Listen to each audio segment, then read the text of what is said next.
AMX Internacional. Medio Oriente vuelve a incendiarse. Israel y Palestina en conflicto. Aire de una crisis que cada segundo se agrava. ¿Quién tiene la razón en este drama?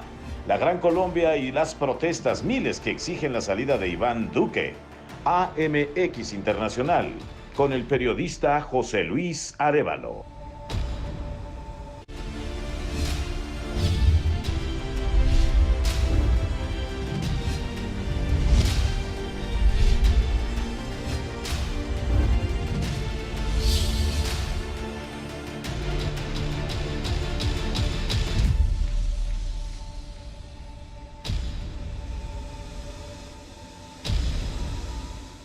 Hola, ¿cómo están? Muy buenas tardes, bienvenidos a una emisión más de AMX Internacional. Soy José Luis Arévalo y como siempre nos da muchísimo gusto estar con usted. Muchas gracias por su preferencia y por su confianza en este programa internacional, el único de la televisión mexicana donde se tocan temas de carácter internacional y que se trata de profundizar para conocerlos a detalle y por supuesto muchos de los casos si tienen alguna relación con México o con el Estado de México, que mire, en esta ocasión no lo tiene.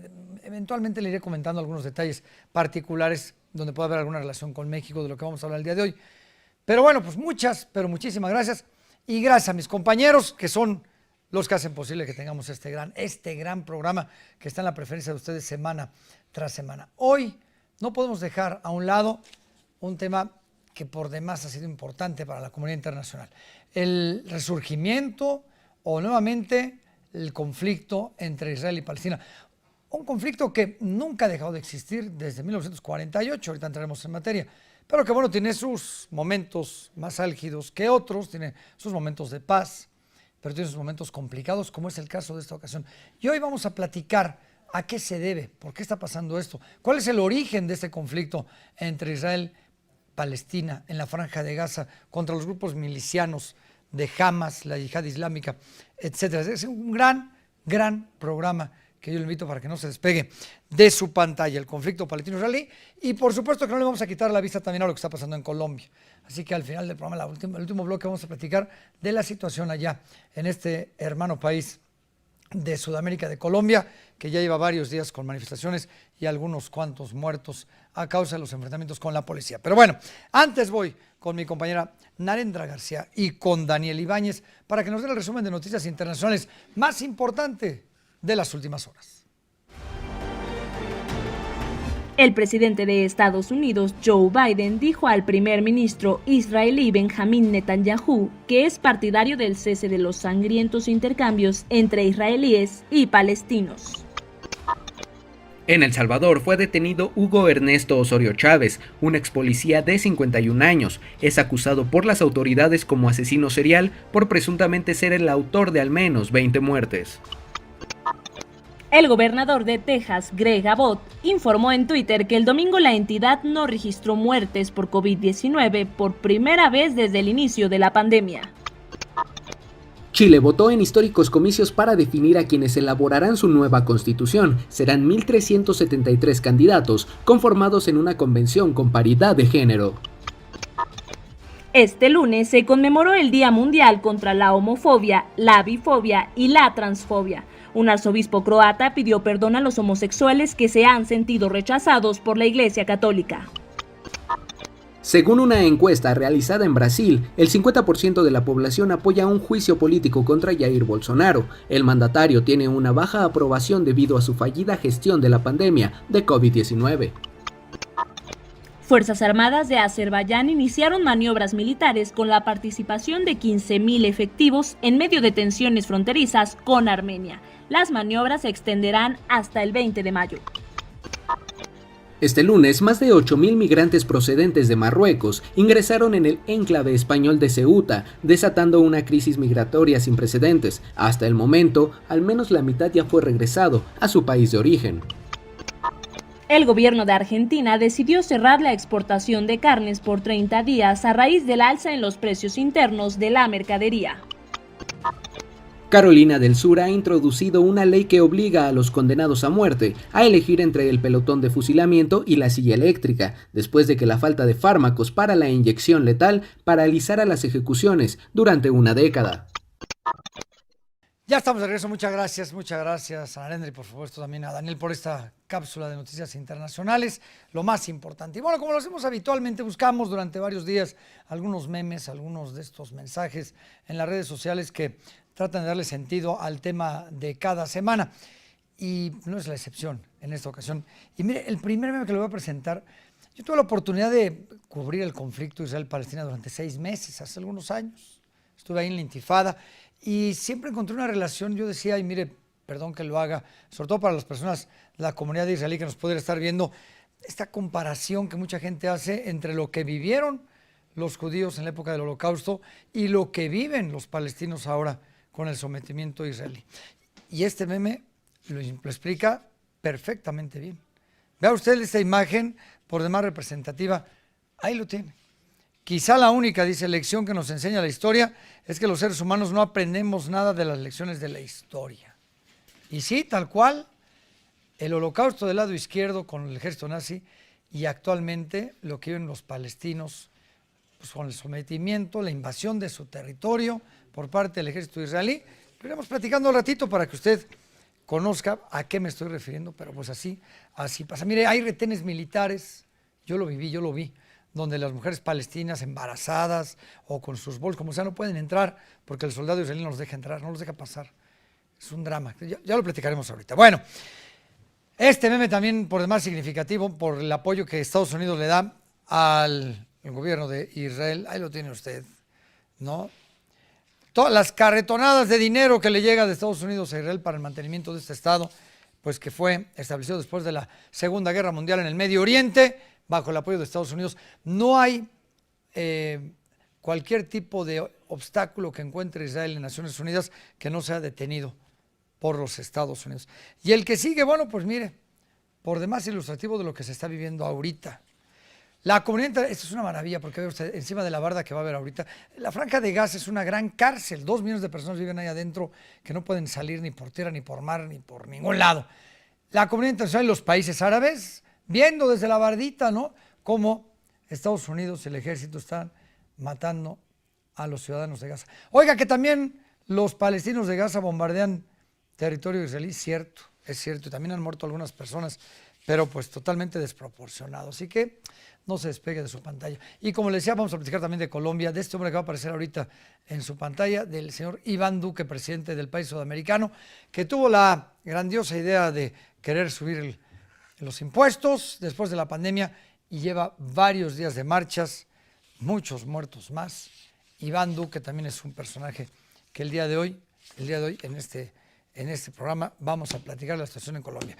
Y como lo estamos haciendo habitualmente, platicarle de qué vamos a hablar la próxima semana, para que usted esté pendiente el próximo jueves. La próxima semana vamos a hablar del cambio climático, para aquellos que no creen en él, qué tanto está afectando. Entonces, la próxima semana hablaremos del calentamiento global y cómo algunos países se han comprometido a hacer lo posible para disminuir sus emisiones de dióxido de carbono, sus emisiones de contaminantes, y de esta manera tratar de reducir algo que pues ya es inminente, que es el cambio climático. Recuerde usted, esto va a ser la próxima semana. Hoy el tema es Israel y Palestina. ¿Víctimas o victimarios? ¿Quién llegó primero? Los palestinos, que dicen haber sido los filisteos, los israelíes que vivieron ahí muchos años y que fueron expulsados para irse a Egipto. En fin, un súper tema el día de hoy. Y vamos a hablar de Jerusalén y vamos a hablar de la cúpula de hierro. ¿Qué es esto de la cúpula de hierro? Miguel Ángel López Farías nos lo platica. La cúpula de hierro fue inaugurada cerca de la ciudad de Beersheba, a poco más de 10 kilómetros al sur de Tel Aviv. El también conocido como Domo de Hierro tiene sus raíces en el conflicto entre Israel y Hezbollah, el grupo islamista libanés, quien lanzó miles de cohetes que ocasionaron la muerte de cientos de personas. Desde entonces, los israelíes tuvieron la necesidad de desarrollar un escudo con el apoyo de Estados Unidos, y esto fue posible en 2011. La cúpula de hierro detecta e intercepta los cohetes lanzados por el enemigo desde el origen.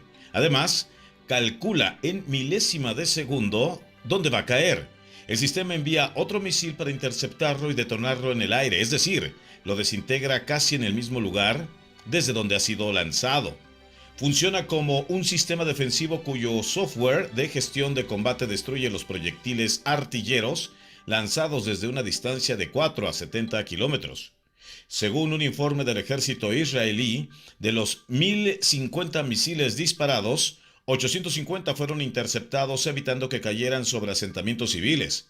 Este sistema de defensa aéreo cuenta con el 90% de efectividad, lo que la convierte en el arma insignia de la Armada de Israel.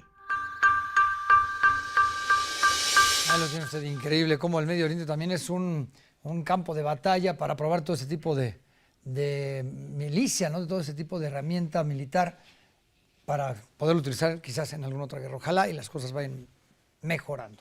Vamos a una pausa, no le cambie, que el programa se va a poner muy bueno. Tenemos grandes entrevistas, grandes picotazos de Miguel Ángel y la mejor explicación sobre este conflicto en Medio Oriente. Volvemos. Jericó es la ciudad más antigua del mundo. Cuenta con más de 10 siglos de existencia y aparece en 70 pasajes de la Biblia. Se encuentra ubicada en Cisjordania, a tan solo 25 kilómetros de Jerusalén.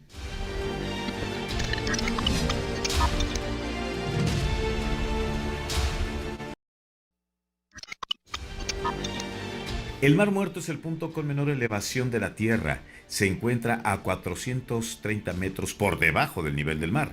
Se dice que el agua contiene 10 veces más sal que los océanos, lo que provoca que ningún organismo pueda vivir en sus profundidades.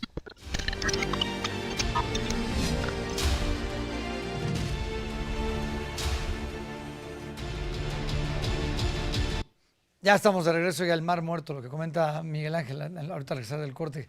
Qué maravilla. Además la gente va ahí y usted flota y la gente se embarra de lodo porque es muy bueno para la piel. Grandes lugares. Es un lugar maravilloso, creo usted, el Medio Oriente, la tierra prometida, donde convergen católicos o cristianos, musulmanes, arameos, judíos, franciscanos. Todo el mundo se la pelea, todo el mundo quiere ser dueño de Jerusalén, todo el mundo quiere ir a Galilea, recordar los pasajes bíblicos. Es un lugar maravilloso, en el desierto, problemas de agua, pero con mucho petróleo. ¿Es la tierra prometida o es la tierra del diablo? Miguel Ángel López Farías.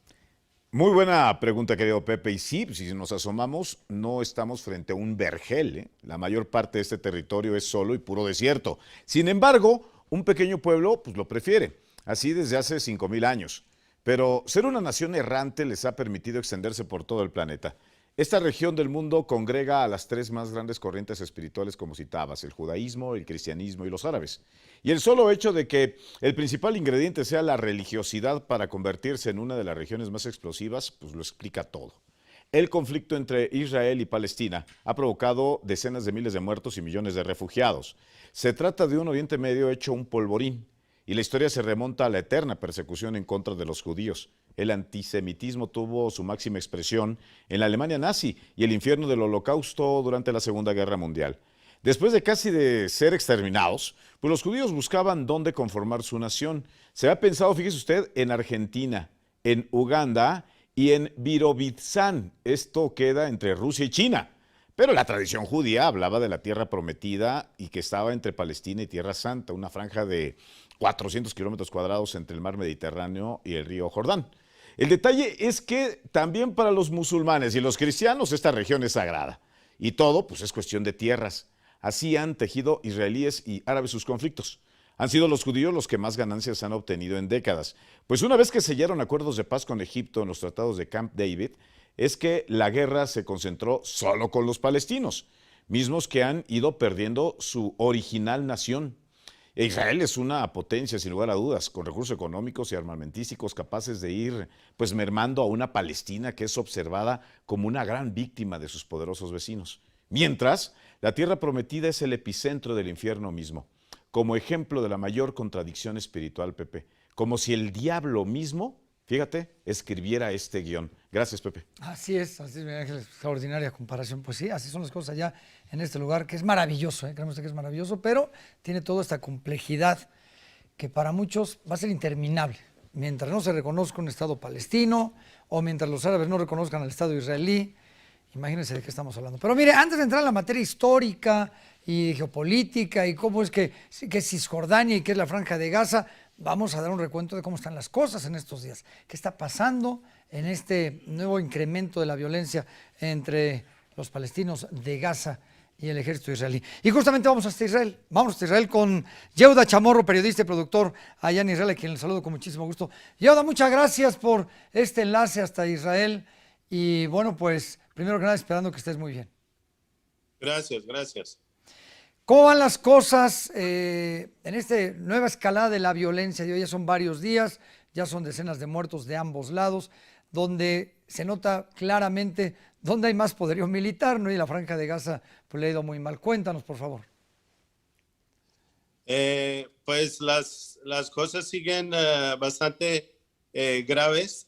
Ya hemos recibido más de 3.700 cohetes. Llevamos 10 heridos de nuestra población, 10 heridos, 10 muertos, 2 de ellos corriendo hacia al punto de refugio, 114 heridos, 194 personas heridas corriendo al refugio.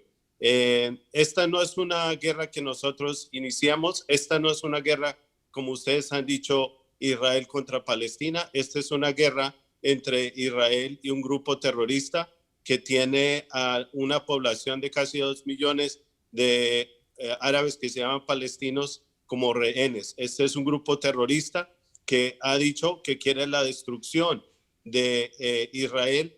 Gritan desde el río hasta el mar. Van a reconquistar a Palestina. Eso es lo que ellos están diciendo.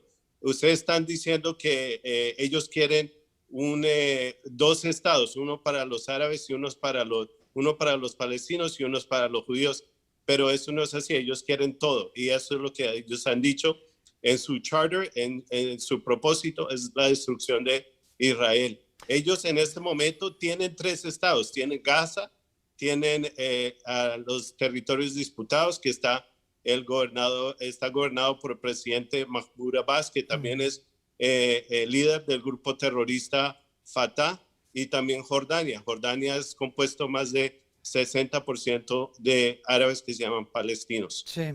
Yehuda, el origen de esta nueva escalada de la violencia tiene que ver con la inauguración, la creación de un nuevo asentamiento judío que es reciente y viene otro en el mes de agosto. ¿Estos asentamientos judíos están dentro del territorio israelí o una vez más fueron desplazados los palestinos para que Israel pueda colocar estos asentamientos? No estoy muy seguro que asentamientos. Simplemente esta guerra empezó porque Mahmoud Abbas quería, es una guerra entre el grupo terrorista Fatah o de la autoridad palestina en contra de Hamas. Están peleando por poder, están peleando por el apoyo de su gente. Y de eso se trata. Uno hace violencia aquí en Jerusalén, incita violencia adentro de Israel, y el otro grupo terrorista, Hamas, hace terrorismo y violencia desde el territorio Gaza. Pero sí, pero hay que tener mucho del origen de este conflicto tiene que, bueno, desde que en 1948 se establece el Estado de Israel en este territorio, mucho de este conflicto tiene su origen en los asentamientos judíos, ¿no? Sin hablar de lo que está pasando ahorita, sino en términos generales. Es la manera en la que el gobierno israelí ha ido recuperando o apoderándose del territorio donde estaban establecidos los palestinos, ¿es correcto? Los asentamientos, como dicen ustedes, el pueblo de judío siempre ha existido en estos territorios disputados. Simplemente que cuando Israel se defendió en 1948 en la guerra de la independencia, Israel pudo defenderse y retomar la parte que tenía antes. Sí. Y Jordania se tomó lo que se llama Cisjordania. Durante ese tiempo los árabes no se llamaban palestinos, pero en ese tiempo Jordania tenía control de todo lo que es Cisjordania. Sí. ¿Dónde estaban los árabes gritando? ¿Dónde estaban los árabes en ese momento? No estaban pidiendo un país, el terreno para que conformen un país llamado Palestina en ese tiempo. Solo cuando Israel reconquistó sus tierras antiguas, que es llamado Cisjordania por el mundo. Solo cuando los judíos toman control de eso, ahí sí empiezan a gritar que quieren un país llamado Palestina. El grupo OLP fue conformado en 1964, desde sí, claro. Cuando Israel no tenía ni siquiera control de Cisjordania, en el año 1964. Pero no estaban pidiendo Cisjordania, estaban en ese momento pidiendo lo que es Israel en ese momento. Ahora espero que te interrumpa. Que quieren el territorio de Cisjordania. Justo en esa parecida, bueno, se conforma el Estado israelí, viene la guerra de los 6 días, aparece Yasser Arafat y es un sinnúmero de conflictos entre ambas partes. La primera intifada, la segunda intifada, 2009, ¿cuántas veces no ha habido lo que estamos viendo ahorita? ¿Cuál podría ser la manera de conseguir un verdadero acuerdo de paz ahí en el Medio Oriente desde el punto de vista de ustedes, de los israelíes? Es que nosotros estamos viviendo con diferentes tipos de pueblos. Nosotros vivimos en paz. Hay diferentes ciudades, Haifa, Yafo, Akko, Lod, Ramla. Todas estas ciudades son ciudades mixtas y hemos vivido juntos en paz con los árabes, con los musulmanes, con los cristianos, con los judíos. Entre nosotros hemos estado viviendo en paz. Lo que incita la violencia, los que incitan la violencia son siempre los políticos. Y eso es lo que daña todo. Bueno, como en todos lados, ¿no? Pero Israel tenía control de toda la parte de Cisjordania, tenía control de Belén, tenía control de Ramallah, Jericó, todas esas ciudades que ahora de las cuales Israel se ha salido. También tenía control de Gaza. Y esto, cuando estaba en control de Israel, los árabes tenían muchos beneficios, tenían trabajo, había paz. Pero la pregunta era, me quedan 30 segunditos, ¿qué salida ves al conflicto? ¿Perdón? ¿Qué salida le ves al conflicto para terminarlo? ¿Cuál sería, desde el punto de vista de ustedes, de qué manera se resuelve esto? ¿De qué manera es que el mundo deje de culpar a Israel? Los problemas que empiezan acá son de los grupos extremistas como Hamas, como Fatah, como Hezbollah. Nosotros podemos vivir juntos en paz con el pueblo árabe y así hemos ya firmado 4 acuerdos con países árabes recientemente. Sí. Se pueden... Muy bien. Bueno, pues Yehuda, no sabes cuánto agradezco este enlace. Un fuerte abrazo hasta Israel y por supuesto que no será la última vez. Yehuda Chamorro, periodista y productor allá en Israel. Vaya tema. Le decía yo al principio del programa, víctimas o victimarios, porque vamos a conocer también la otra parte. A ratito vamos a platicar con una persona que también, fíjese ustedes, mexicano, judío, pero va a conocer usted la versión del otro lado. Esto es muy interesante conocer quién realmente puede tener las razones de veras muy, pero muy difíciles. Vamos a una pausa. Regresamos con más. Estamos aquí en MX Internacional. De acuerdo con los historiadores, Jerusalén es la cuna de las 3 grandes religiones por excelencia: el judaísmo, el cristianismo y el islam.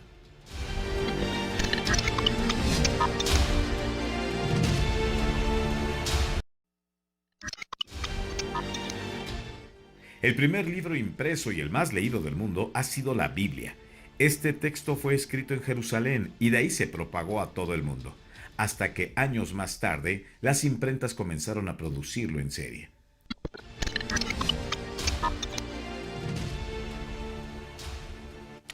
Ya estamos de regreso aquí en MX Internacional con este gran tema. Bueno, mire, nada sería posible para Israel, o gran parte de lo que hace no sería posible para Israel, sin el apoyo de los Estados Unidos. Los Estados Unidos fueron los principales, digamos, promotores de que se estableciera el Estado de Israel en este lugar del planeta. Un lugar, como decíamos hace un momentito, lleno de petróleo, con muy poca agua, donde se pelea por el agua, se pelea por el territorio, se pelea por religión, hay tantas cosas inmersas en este conflicto, y donde Estados Unidos juega un papel importantísimo, no solamente en el campo de la diplomacia. Israel tiene el tercer ejército más poderoso del Medio Oriente, y es porque Estados Unidos le manda lo que le sobra, imagínense nada más, en materia armamentista.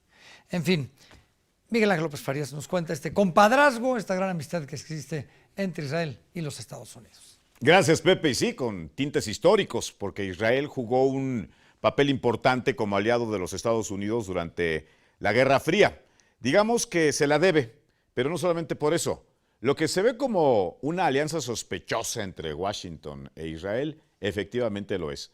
Aunque para los Estados Unidos ha resultado difícil, puesto que a sus intereses en Medio Oriente por el petróleo lo han obligado a disimular que no está del todo con el Estado judío.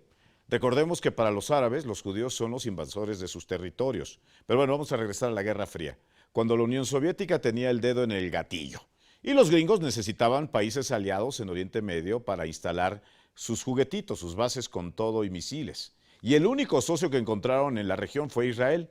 Y así se tejió este compadrazgo, esta sociedad. Estados Unidos protegiendo a Israel de sus muy enojados vecinos y Norteamérica colocando sus misiles balísticos con dirección al Kremlin. Pero no solamente eso. En Washington se mueven intereses económicos muy poderosos a favor de Israel. Grupos con enorme poder han hecho antesala en el Salón Oval y pocos han sido los mandatarios de las barras y las estrellas que se han negado a darles apoyo. Por ello es que detrás de la estrella de David se siente la bota yanqui, y esto en el mundo árabe se sabe, razón por la cual es que más de un país antisemita pues se detiene para lanzarse en contra de los judíos. Eso sí, cuando es necesario, los Estados Unidos aumentan su presencia militar en aquellas regiones que le significan focos de inestabilidad en sus zonas de interés petrolero. Y no solamente eso, sino cuando se trata de dejar en claro que los Estados Unidos tienen un hermanito menor en el vecindario y que nadie debe meterse con el muchacho israelita. ¿Se han percatado que en el Capitolio nadie se manifiesta si un niño palestino es asesinado? Por cierto, aquí el organismo mundial conocido como Naciones Unidas es una especie de invitado de chocolate, pues sus intervenciones son lo más parecido a las llamadas a misa, Pepe. Así es, exactamente, Mac. Muchísimas gracias. Muy bien explicado perfectamente bien cómo funciona esta relación Estados Unidos e Israel. Fíjese usted, uno dice, bueno, ¿cuánta gente vive en este lugar? ¿Y qué es Cisjordania? ¿Y qué es Gaza? Rápidamente le voy a tratar de dar una explicación. Hay aproximadamente 7 millones de israelíes o israelitas viviendo en esta zona. Otros 7 millones de palestinos, de los cuales aproximadamente 5 millones viven en lo que es Cisjordania. Cisjordania son pequeñas islas dentro del territorio israelí, pequeñas islas donde se encuentra Belén, la zona de Belén, Hebrón, toda esta zona Ramala, que es la capital. Y los otros 2 millones se encuentran en la franja de Gaza. La zona de Cisjordania, gobernada, como decíamos hace un rato en la entrevista, por Abbas. Bueno, esa es una fracción palestina. En Gaza, que es una lengüeta, es una franja pegada al Mediterráneo, que hace frontera con el Mediterráneo, con Egipto y con Israel, donde están encerrados 2 millones de palestinos, efectivamente, gobernados por Hamas, que es esta organización, a mí no me gusta la palabra terrorista, mire, este grupo de milicianos que pues defienden el territorio de Gaza. ¿Es complicado? Sí lo es muy, pero muy complicado para tratarlo de en 2 segundos contárselo, pero bueno, vamos a tratar de profundizar un poquito más y tenemos un gran invitado, fíjese, él es mexicano, judío, pero además tiene una visión muy clara de cuál es el origen de este conflicto. Y me da muchísimo gusto porque además él fue fundador de un museo que lo invito a que lo conozcan en la Ciudad de México, el Museo Memoria y Tolerancia, allá en la capital de la República Mexicana, que muestra los horrores de las guerras. Jacobo Dayan, él es analista internacional y experto en derechos humanos. Qué gusto, Jacobo, la verdad, me da muchísimo gusto que nos acompañes. Muy buen día. Explicarlo en poco tiempo es muy difícil, pero estas escaladas de la violencia entre Israel y Palestina son muy recurrentes. Se deben, lo preguntaba yo hace un ratito en otra entrevista, el motivo de esta nueva escalada que estamos viendo tiene que ver con los asentamientos judíos, con el establecimiento de nuevas colonias donde se están quitando a palestinos para que vivan judíos allá en Israel. Sí, lo que se dio en esta ocasión, y como muy bien dices, esto ha sido recurrente, lo que se dio en esta ocasión, la chispa que estalló fue el fallo de tribunales israelíes para despojar de tierras a población palestina en Cisjordania, que se juntó con fechas relevantes en el calendario islámico, con el Ramadán, con represión en mezquitas y también con los días de fiesta nacional judía. Es decir, lo que se dio fue en un ambiente de exacerbación de sentimientos religiosos y nacionales, aunque el conflicto no es religioso, un detonante que tiene que ver con el continuo despojo de tierras por parte del gobierno de Israel en Cisjordania, que ha ido poco a poco desmantelando, empujando a población palestina e intercambiándola por población israelí. Ese es el detonante en esta ocasión, que Hamás aprovecha en la Franja de Gaza para hacerse ver como el actor político relevante dentro del pueblo palestino. El conflicto es interminable, o viene desde 1948 con tantos y tantos tratados de acuerdos de paz, intentos de acuerdos de paz que no se han logrado, Jacobo. ¿Por qué no se consigue un acuerdo de paz? ¿Qué es lo que ha evitado que ambas partes se puedan sentar a la mesa y realmente establecer un acuerdo de paz que a las dos partes las pueda convencer? Creo que es una pregunta, pues es la pregunta más relevante y la respuesta no es fácil.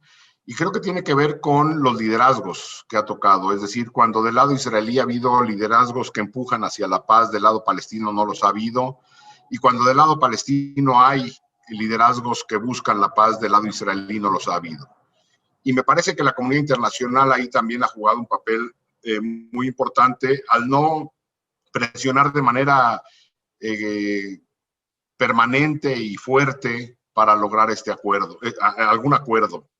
Yo diría que hoy no hay liderazgos en ninguno de los dos lados capaces de sentarse en una mesa y buscar una negociación. No hay, las condiciones no están dadas en estos años, en estos momentos, por falta de liderazgos. Y liderazgos no nada más entre israelíes y palestinos, sino entre los distintos líderes políticos regionales y evidentemente las potencias.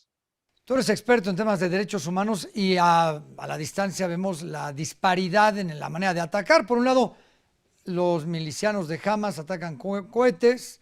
Por el otro lado, los israelíes atacan con aviones, con barcos, con buques, con misiles, etcétera, etcétera. Hay un desequilibrio. Esto la gente se da cuenta de ello. ¿Qué pasa con los derechos humanos de ambas partes? Porque nada justifica el ataque a civiles, pero es completamente desequilibrado, ¿no? Sí, correcto. Incluso, bueno, pues más allá de lo que yo piense, ya lo que hay es una investigación en la Corte Penal Internacional. La Corte Penal Internacional, hay que recordar, es este tribunal de última instancia que se creó para juzgar los genocidios, los crímenes contra la humanidad, los crímenes de guerra, el crimen de agresión. Y ya desde hace un tiempo tiene una investigación abierta sobre crímenes de guerra perpetrados por el gobierno de Israel y por Hamás en cuanto al ataque a población civil. Lo que estamos viendo en estos momentos, de ambas partes hay ataques a población civil. Del lado israelí habría que aunar también la desproporción en el ataque, que es otro de los elementos en los crímenes de guerra, y también sobre la situación de la ocupación y el traslado forzoso de población. Esos son temas que están siendo investigados ya por la Corte Penal Internacional y habrá que ver pues, cuáles son las sentencias que se dan en los próximos meses o años. Pero sí, desde la perspectiva del derecho penal internacional, se están perpetrando crímenes de guerra por ambos bandos y en cuanto a ataque a población civil, y del lado israelí aumentaría yo el desplazamiento forzado de población en Cisjordania y los ataques desproporcionados.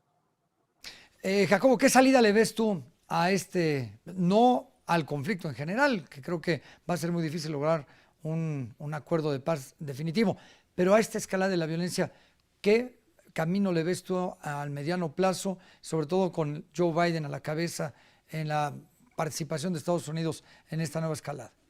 Sí, siempre se dice que las escaladas de violencia entre Israel y Hamás aparecen porque han aparecido de manera reiterada y todo el mundo dice, o la mayoría de los analistas creen que eventualmente se destensará el problema. Pero bueno, siempre que hay una escalada de violencia, evidentemente hay víctimas, hay que hablar de las víctimas y no se sabe a dónde puede llegar. Es decir, aunque ya en estos días se habla, están hablando ya potencias, Estados Unidos, Francia, pidiendo el cese al fuego, existe el riesgo de que esto escale, pero pues, probablemente ocurrirá lo que ha ocurrido en los últimos años, ¿no? Que la presión internacional de alguna manera logra pues, ni siquiera una pacificación, diría yo, es un cese al fuego tenso, que se mantendrá unos años y probablemente regresará si no hay solución al conflicto. Pues querido Jacobo, no sabes cuánto te agradezco que nos hayas acompañado. Te mando un muy fuerte abrazo y seguramente te vamos a estar molestando. Muchísimas gracias. Pues muchas gracias y estamos en contacto. Muchas gracias, Jacobo Dayan, experto en estos temas. La verdad que es, como le decía yo, difícil darnos cuenta, pero sí hay un desequilibrio, ¿eh? Mientras Israel tiene un ejército completamente establecido, en Gaza no lo hay. Y la imagen de este edificio que se cayó por un bombardeo, porque dicen que allá había armas, en Gaza no hay un ejército, no hay una Secretaría de la Defensa, un Ministerio de la Defensa. Le voy a presentar este video de una pequeñita en Gaza. Vea usted, una niña de 10 años, cómo vive su tragedia del día a día por los bombardeos de Israel a los civiles, que como le digo, allá no se atacan posiciones militares porque no las hay, no hay un ejército. Es un edificio donde viven civiles y hay milicianos de Hamas y hay armas porque todo está revuelto. Vea usted esto. All of this, when I see it, I literally cry every day, saying to myself, why do we deserve this? What did we do to this? My family said they just hate us. They just don't like us because we are Muslims. Why does Muslims act for you like that? We're just kids. You see all of the kids around me? They're just kids. Why wouldn't you just send a missile to them and kill them? It's not fair. I was sick. I don't know. I can't do anything. You see all of this? What do you expect me to do? Fix it? I'm only 10. I can't even do anything anymore. I just want to be a doctor or anything to help my people, but I can't. I'm just a kid. I don't even know what to do. I get scared, but not really that much. I do anything for my people, but I don't know what to do. I'm just 10. Ahí lo tiene usted. Y le puedo asegurar que del otro lado, perdón, aquí estoy, del otro lado se vive lo mismo, ¿eh? Le puedo asegurar que una pequeñita israelí que recibe una bomba de Hamas, pues lo vive igual. Pero hay una desproporción brutal entre los ataques de Israel contra Gaza que del otro lado. Y donde la comunidad internacional, por eso decía yo, aquí son víctimas y victimarios los dos, la comunidad internacional no hace nada. Hay un personaje principal en todo esto, que se llama Jerusalén, la ciudad santa, la ciudad en donde teóricamente, como está dividida y como es la ciudad de todos los que profesamos algún tipo de religión, pues somos propietarios de ella. Es Jerusalén. Jerusalén es conocida como una de las ciudades más antiguas del mundo. De acuerdo con expertos, su fundación data del año 1004 a.C., al ser conquistada por el rey David de Israel. Sin embargo, en esta región hay vestigios de construcciones que van más allá del milenio 5 a.C. Siempre ha sufrido disputas por el territorio. En el año 64 a.C., las tropas romanas de Pompeyo fueron a la conquista de Jerusalén y terminó formando parte del imperio como provincia de Judea. Después de principios del siglo VII, los árabes tomaron Jerusalén y la religión predominante en la ciudad cambió una vez más. Los musulmanes levantaron una mezquita en la roca donde Mahoma ascendió a los cielos. Es mejor conocida como la Cúpula de la Roca.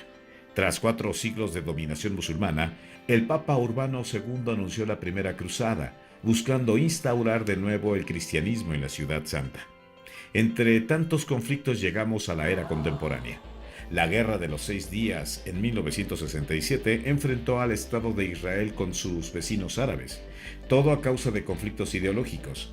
Israel amplió sus fronteras ocupando Jerusalén, esto tras una decisión de la ONU. Desde entonces, Palestina reclama la Ciudad Santa del Este como su capital. Israel, por su parte, considera Jerusalén como su capital eterna e indivisible, generando así una disputa interminable. Finalmente, cabe señalar que en esta región existen 3 mundos distinguidos, cada uno con su respectivo templo sagrado. El barrio cristiano, que cuenta con la iglesia del Santo Sepulcro. El barrio musulmán es el más grande. Contiene el santuario de la Cúpula de la Roca y la mezquita de Al-Aqsa. Y el barrio judío, quien alberga el Muro de los Lamentos. El Muro de los Lamentos, donde era el templo de Salomón, y de eso que lo cuiden tanto. En fin, esa es la hermosa ciudad de Jerusalén, núcleo principal en este conflicto, que todos se la pelean y que todos deberíamos de defenderla, porque ahí estamos todos, cristianos, judíos, árabes, musulmanes, en fin, una maravilla de lugar, pero pues que está en medio del conflicto. En fin, como le digo yo, víctimas o victimarios. Aquí lo único que tenemos que dejar claro es la falta de respeto, la violación constante a los derechos humanos en este lugar y la falta de voluntad política de la comunidad internacional para resolver un tema que cada vez va creciendo y que cada 2, 3 años viene un incremento de la violencia como el que estamos viendo ahora. Ojalá y haya voluntad política y se acabe muy pronto. Vamos a una pausa, al regresar platicaremos de Colombia. No le cambie, volvemos. Israel es el único país en el planeta que revivió una lengua muerta como el hebreo, y lo hizo uno de sus 2 idiomas oficiales. Por su parte, Palestina tiene como lengua natal el árabe palestino.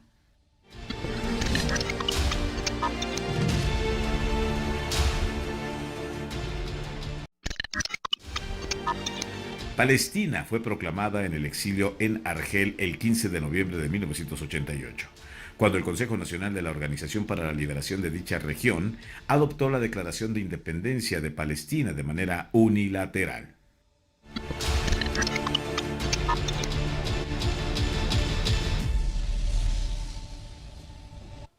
Ya estamos aquí de regreso y bueno, pues dejamos momentáneamente, ya platicaremos en otro programa cómo va el desarrollo de la situación allá en el Medio Oriente. Para platicar de Colombia, no le podemos perder la vista a Colombia, este país hermano en Sudamérica, que desafortunadamente se ha visto envuelto durante muchos días, varias semanas, en el caos, la muerte, las manifestaciones, los enfrentamientos, porque el presidente Iván Duque dijo: voy a subir los impuestos.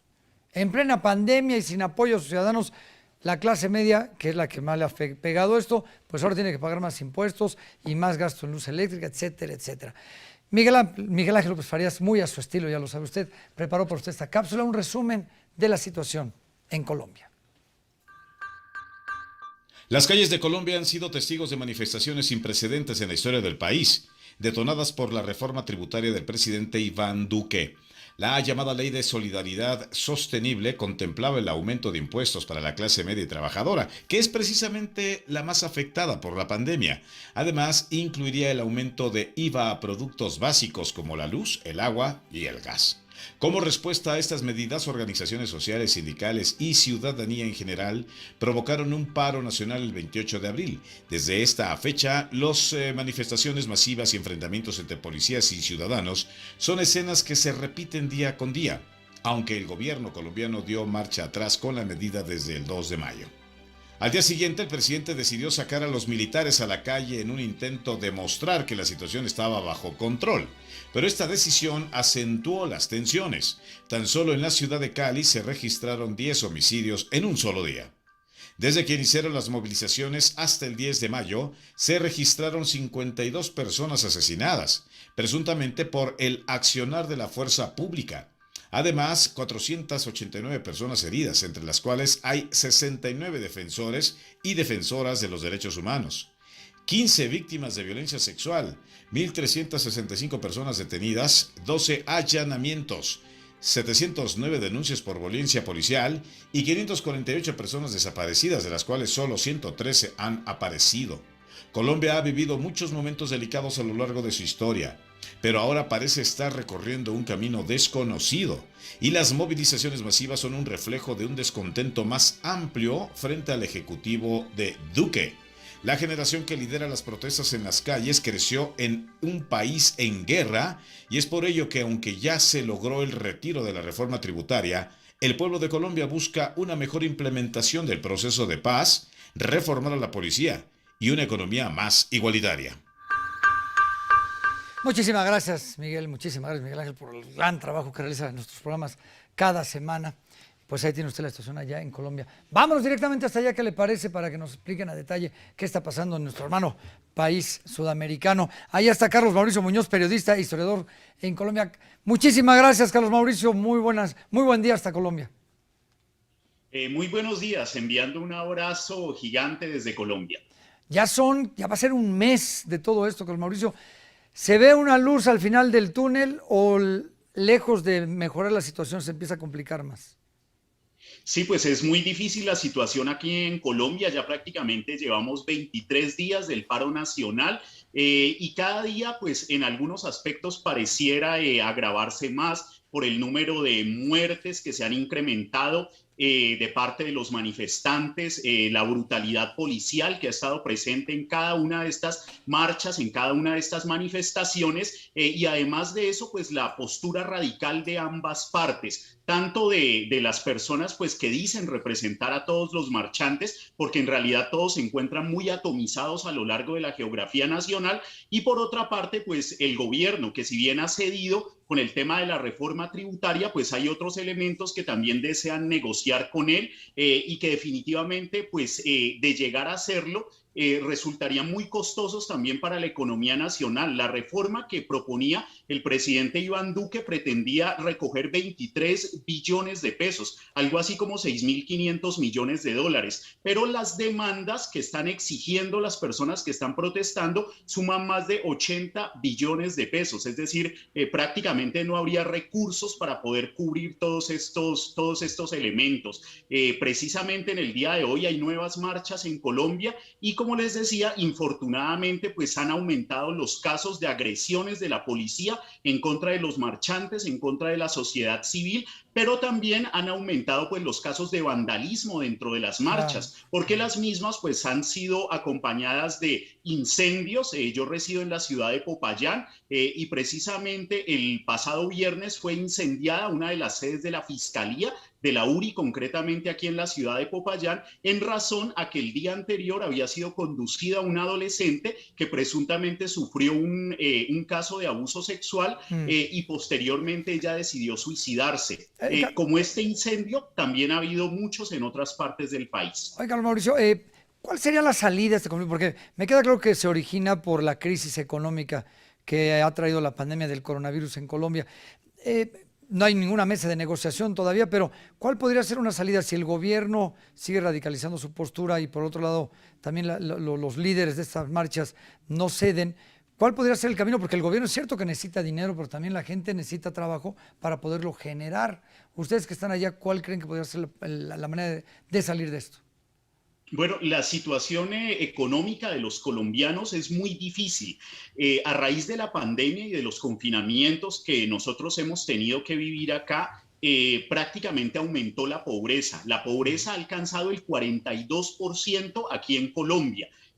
Más de 20 millones de colombianos ganan al mes aproximadamente 350.000 pesos, algo así como $80, pero de ellos por lo menos 7 millones de personas subsisten con aproximadamente $80 al mes, lo que no les alcanza ni siquiera para adquirir las suficientes calorías para poder sobrevivir, para poder estar sanos. Entonces, dentro de todo este desorden que se ha presentado al interior de todas estas protestas, pues bien vale la pena reflexionar sobre las ayudas y el papel del gobierno colombiano en la generación de empleo para toda esta población que prácticamente vive en la marginalidad. Sí, claro. Y también para los jóvenes, que han sido un sector muy importante dentro de estas protestas. Ya el gobierno va a empezar a implementar un subsidio al salario mínimo para la población joven que empiece a emplearse. Pero de todas formas, estas medidas pueden ser insuficientes frente a todo el grado de pobreza que existe en Colombia.